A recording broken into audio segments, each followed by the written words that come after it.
Hello good morning साथीहरू। म चाहिँ आज खानामा कलेजो फ्राई बनाउँदैछु। कलेजो फ्राई चाहिँ मैले कलेजो लिएर आएँ, यसरी राम्रोसँग सफासँग काटकुट गरेर राखेँ। अब चाहिँ म यसलाई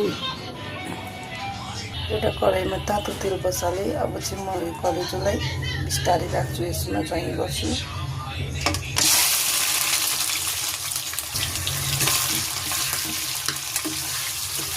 यो चाहिँ अलिकति होस् गरेर बनाउनु पर्ने हुन्छ, किनभने यो चाहिँ एकदम पड्किने हुन्छ होइन।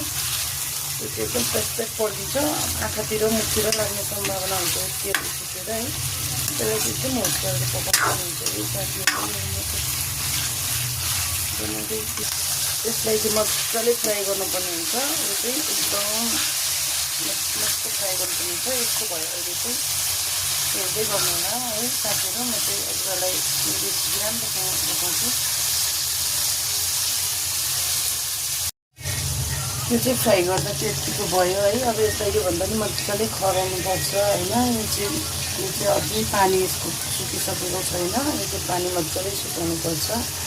यतिको भएपछि चाहिँ मैले स्वादअनुसार बेसार राखेँ है। त्यसपछि थोरै नुन राखेँ, थोरै चिल्ली फ्लेक्स, चिल्ली पाउडर। यतिको मासु फ्राई भइसकेपछि चाहिँ मैले चाहिँ यसमा चाहिँ अदुवा लसुन अनि त्यसपछि जिराको पेस्ट राखिदिएँ। मैले चाहिँ अन्तिममा राख्छु यो चाहिँ, किनभने यो फ्राई भइसकेपछि फ्राई हुनुभन्दा अगाडि चाहिँ फ्राई हुन गाह्रो हुन्छ अगाडि हाल्दाखेरि, त्यही भएर मैले चाहिँ यो अन्तिममा हाल्छु। त्यसपछि यसलाई मजाले चलाउँछु मैले।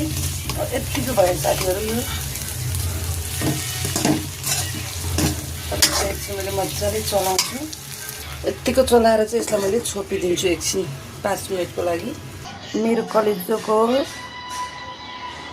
रेसिपी चाहिँ तयार भयो है साथीहरू। लास्टमा यतिको भयो। यतिको भएपछि चाहिँ खानालाई एकदम मिठो हुन्छ है। हजुरहरू पनि यसरी बनाएर खानुहोस् है।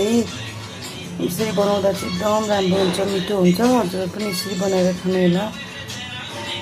By watching for video.